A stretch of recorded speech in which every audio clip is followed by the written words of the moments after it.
اللہ تمہاری اولاد کے بارے میں تم کو ارشاد فرماتا ہے کہ ایک لڑکے کا حصہ 2 لڑکیوں کے حصے کے برابر ہے، اور اگر اولاد میت صرف لڑکیاں ہی ہوں یعنی 2 یا 2 سے زیادہ تو کل ترکے میں ان کا 2/3 ہے، اور اگر صرف ایک لڑکی ہو تو اس کا نصف ہے،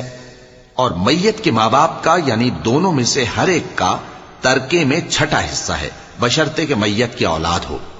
اور اگر اولاد نہ ہو اور صرف ماں باپ ہی اس کے وارث ہوں تو 1/3 ماں کا حصہ ہے، اور اگر میت کے بھائی بھی ہوں تو ماں کا 6واں حصہ ہوگا۔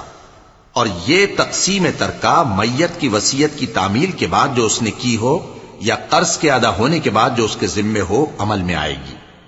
تم کو معلوم نہیں کہ تمہارے باپ دادوں اور بیٹوں اور پوتوں میں سے فائدے کے لحاظ سے کون تم سے زیادہ قریب ہے؟ یہ حصے اللہ کے مقرر کیے ہوئے ہیں اور اللہ سب کچھ